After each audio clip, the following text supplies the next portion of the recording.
We know he was working for Schwab based on his campaign. What was his campaign slogan? Build Back Better. Build Back Better is a plank, a phrase that came from Klaus Schwab describing the Great Reset.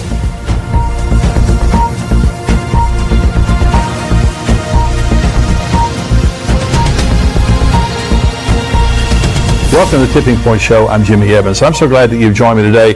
On today's program, I have joining me Pastor Billy Crone, and we're going to be talking about his book and his documentary called Klaus Schwab, the World Economic Forum, and the Coming Mark of the Beast. You're going to want to watch this show today. It is going to be phenomenal.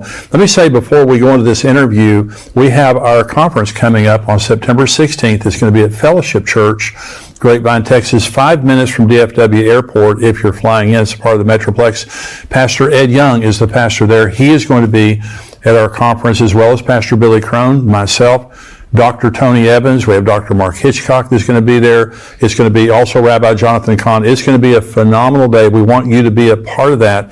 Go to endtimes.com and you can see there under conferences, the conferences coming up, and we have reserved seating this year. And so you'll see where all the available seats are. We have sections that have already sold out. So if you want the best seats, get on there right now. If you're a paid subscriber to endtimes.com, you get a 50% discount. If you're bringing a group of 10 or more, you get a 40% discount. And so the discounts are available. So we would love to have you be a part of this.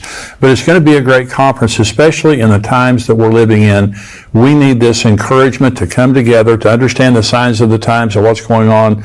Last year's conference was tremendous. This year's also going to be tremendous. We're expecting it to sell out. So go online to endtimes.com and get your ticket now. Bring some people with you, and if you bring 10 or more, you get a discount.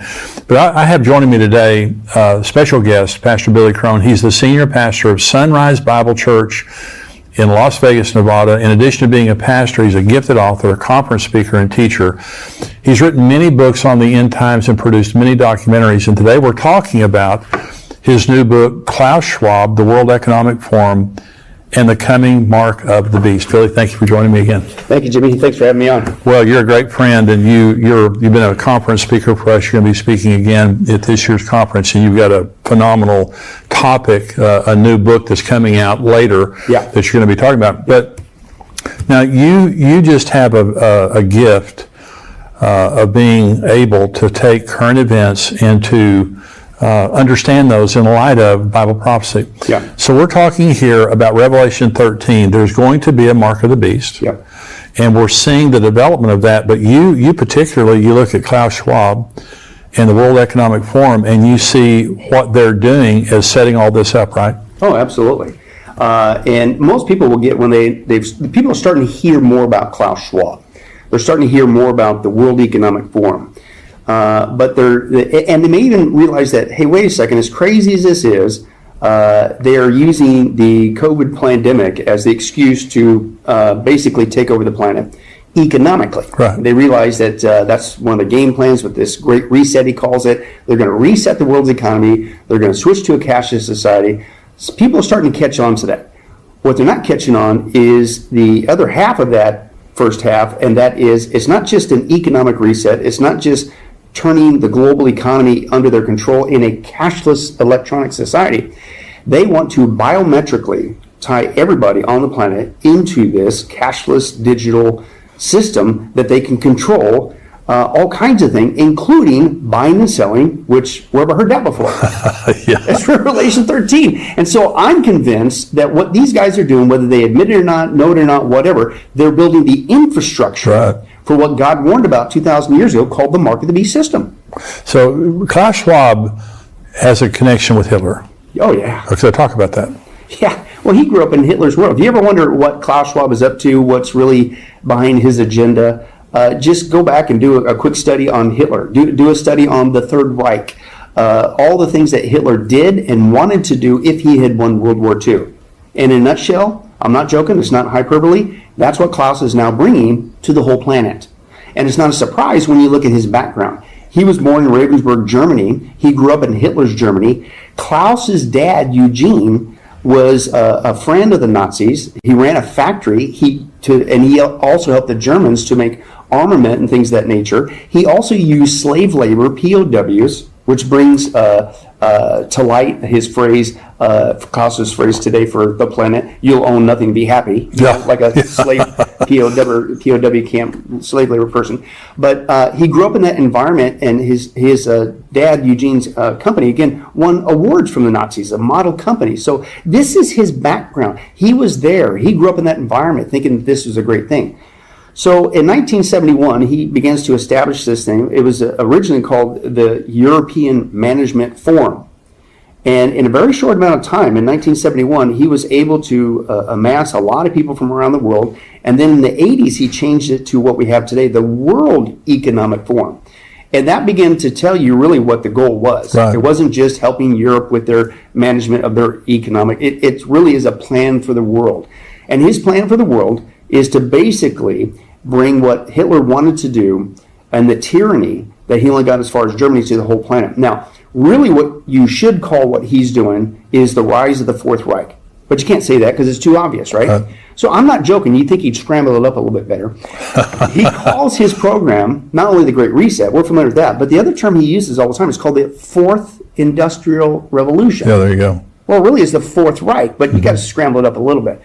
And basically his vision for the planet, I call it a Hitlerian vision, is he wants to, because after all, they're the elites, they have the power, Right. They own everything and all that stuff, and it's their job to be stewards of the planet. And he even admits on tape that that's what they want to do. They're making the decisions to steer the planet. But what they want to do is they want to bring in this cashless economic system. They want to tie everybody into it with microchip technology. They'll control everything, buying and selling. He's really big on the brain chip, right? Which just happens to be one of the two places that people will receive the mark, right hand or the forehead. In fact, if you want to watch this video, this is Klaus Schwab in 2016 admitting on tape that just like we've gotten used to having microchips in our clothing to track our every move, the next thing is going to be a brain chip. But this is about a 30-second clip. Great. Let's watch this. Au bout de ça, on parle de puces qu'on pourra s'implanter. Ce sera quand ça? Certainement dans les 10 années à venir. Et d'abord, on va les implanter dans nos vêtements, c'est-à-dire wearables, comme on le dit. Et après, on pourrait s'imaginer qu'on les implante dans nos cerveaux ou dans notre peau. Et à la fin, peut-être il y a une communication directe entre notre cerveau et le monde digital. But again, this is not a conspiracy theory. That's the actual interview.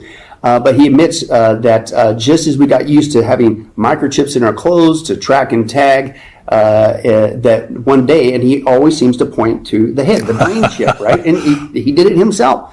Now, here's what's wild. You're going like, well, maybe that was just a fluke. No. The very next year, 2017, at the World Economic Forum, he's interviewing Sergey Brin. Sergey Brin is one of the two co-founders of Google, who, by the way, is developing the AI. Wow. One of the AI developers who is going to run the back end of this matrix that they're building, because you got to think about how are they're going to tie everybody into this cashless digital system, merge it all together, control people's buying and selling. It's on a global basis. You can't hire enough people to run the back end. Well, that's where AI comes in. AI is going to run the system. That's why they're building AI, because it's superhuman. Oh, yeah. Right? So anyway, so he's talking in this interview with Sergey Brin, and he admits on it, he goes further deeper, and this is the next year, 2017, and he admits, he goes, and one day soon, and he waves to the audience, he goes, we're all going to get these brain chips. And then he goes further. It's not just the controlling what you're buying and selling. He says, for instance, we will be able to know how you respond to this talk that Sergey and I are having right now in real time. Okay, but again, it's not a conspiracy. It's on tape. Watch this. Admit that plan. There you go. What's this?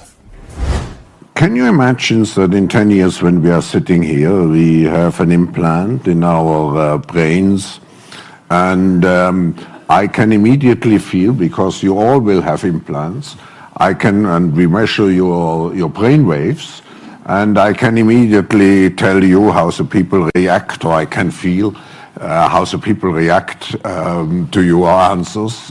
Is it imaginable? I think that is imaginable.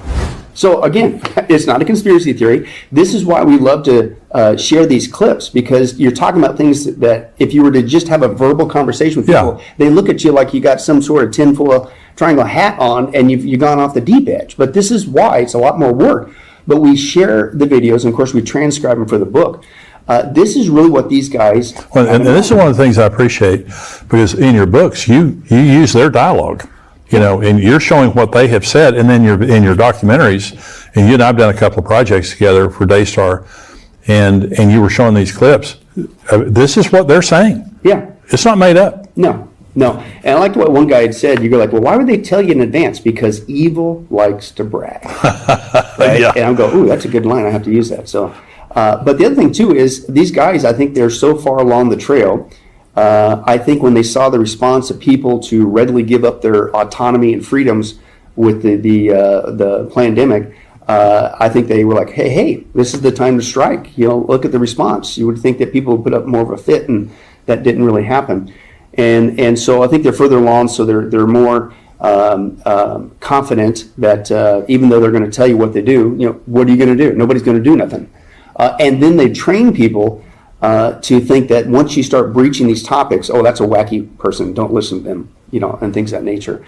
But it gets even worse, because you're going like, okay, that was 2016. He talked about the brain chip, tie it with your clothes. We got used to that. You're going to get a brain chip.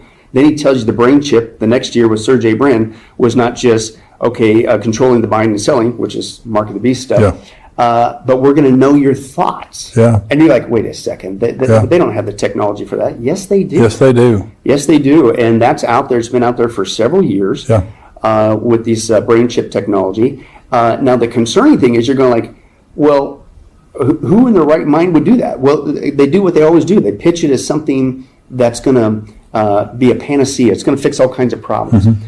If you would only get a brain chip, Pastor Jimmy, did you know that you could no longer need a keyboard to send an email? You could do it with your thoughts. Wouldn't that be great? You're like, no. But here's my point. Think of the younger generations on down. Oh, yeah. Oh, they go, oh, this is great. This is like an upgrade. And see, that's how they pitch it. It's Human 2.0. It's an upgrade for humanity. If you just get this, upgraded chip in your head and give us access to your thoughts, it would be great. They're already pitching this as hey, people who are paraplegic, who've lost the use of their limbs. If you get a brain chip, you can get your limbs back. And so they pitch it that way. They also pitch it, well, hey, wouldn't it be great to operate machinery, fly a plane, and drive your car with just your thoughts? Operate your appliances around your house with just your thoughts, and so they're pitching it as it's a convenience. It's a medical saving device and all that stuff. The other thing that's crazy is they admit that this technology can not only monitor your thoughts, but it can erase your thoughts. You're going like, wait a second, who would sign up to have their thoughts erased with a brain chip? Well, here's how they're pitching it: the soldiers and other people who have PTSD. Right. They just can't get over those memories. Yeah. Well, if you just get a brain chip, Pastor Jimmy, they could delete it. And wouldn't that be fantastic? And then they wouldn't have PTSD anymore. Or people, hey, that's an epidemic, depression. They just can't stop thinking these depressing thoughts, and it just fills their bodies and their minds with depression. Yeah. Well, hey, we can delete it. Okay, so you can see people like, well, maybe I could if it can get rid of my depression or PTSD. So as crazy as it sounds, they're marketing it very in a cunning way, just like Satan, he's cunning, to get people to go along with that. But the other thing too is it also, they admit it, they could tell me the younger generations wouldn't want to do this. They said we could also download information into your brain, not just delete stuff, but download it. Now you're going like, wait a second, download instant information into your brain. I wouldn't have to take that college course. I wouldn't have to. Exactly. Anything that you want to know, let's say you say, hey, I want to know, I can't grow gardening, like I don't have a green thumb, I got a brown toe, I can't grow nothing, right? Well, hey, if you had a brain chip, you could buy this packet of information, just download it, and you'll know everything there is about gardening, right? But military, they pitch it for soldiers on the field. That if we get the soldiers to get a brain chip, then we can instantly download battle information and things of that nature. But then again, you go to Hollywood. What does that sound like? If people are familiar with the Matrix movies, You had the Neo guy. What did he do? They jacked him into the back of his head, into his cortex there. And then, of course, that famous scene where all of a sudden he's sitting there, and he wakes up and he goes, "I know Kung Fu." Right? Yeah. That's not a movie anymore. That's what this technology. And let me give you one more. They freely admit that, there could be a fun side to this as well. They would not only be able to erase, delete, add, give you instant information, your thoughts, but we could access and control your dreams, your dream life. But here's how they're pitching it. You're like, what? And you say, well, how's that going to work? They're pitching it, I'm not joking, as a paid service. Like, are you tired of having a bad dream? Wouldn't it be nice if you could have a good dream once in a while? People would buy that. Thank you. Exactly. See, that's how they're pitching it. And I'm not joking. I call it, what are you going to offer it as? Dreamflix instead of Netflix? I don't know if they got a name yet, but I'm not joking. You could look in print right now, and there's companies that are jumping on the bandwagon because they see what's coming. Oh, yeah. And so they can insert your dreams. You're like, wait a second. Who in their right mind? Stop. Take a deep breath here. Why would you give somebody access to your very thoughts? Because that's really what this is. That's right. So people need to realize that this brain chip, this biometric electronic cashless society that Klaus Schwab is wanting to bring to the planet, tied in biometrically in the hand or the head, that is true. And I believe it's the infrastructure for the Mark of the Beast system. But what they don't realize is it's even more than that. The buying and selling, I'm not going to say thus saith the Lord in Revelation 13, that talks about the mark. That's what it controls, the buying and selling. I think it could be a loaded term, if you will. But that's all God showed to show us that we need to know. It's buying and selling. But could it be even more when you understand this technology that will control the buying and selling? In that, it will monitor your location. It'll know exactly where you are. But listen, this is what I've been wondering, especially with these brain chips. The Bible says in Revelation 13 that the order goes out that if you don't worship the Antichrist, right, and cohorts with the false prophet, that if you don't do it, you're going to die. They're going to kill you. Yeah. Now wait a second. This is on a global basis. So we have the technology to send out a global order for people to do something, a mandate, right? Worship the beast, right? In this context. But how are you going to know whether people obey or not? How are you going to know their location to take them out if they don't obey? But how are you going to know whether they obey or not? Well, you go back to these brain chips, again, which is one of the two parts of the mark of the beast, the hand and the brain. They're going to know access to your thoughts, Pastor Jimmy. They will know, anybody that took this, they'll know exactly whether or not you are worshiping the Antichrist or not. It'll also know your exact geolocation. They'll be able to take you out anywhere on the planet. So I'm starting to see that come into play. Now, as crazy as that sounds, let me give you one more disturbing thing. You're thinking, well, okay, there's no way in the world that's going to happen anytime soon.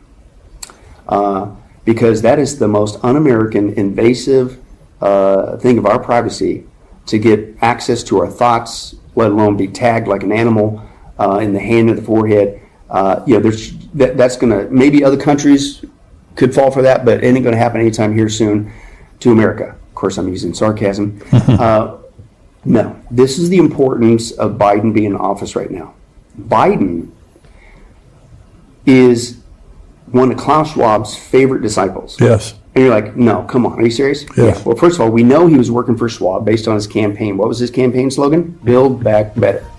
Build Back Better is a phrase that came from Klaus Schwab describing the Great Reset. If you're watching on YouTube, I want you to become a subscriber here to endtimes.com. $7 a month, $77 a year. You get all of our podcasts, my podcast, Dr. Mark Hitchcock's podcast,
you.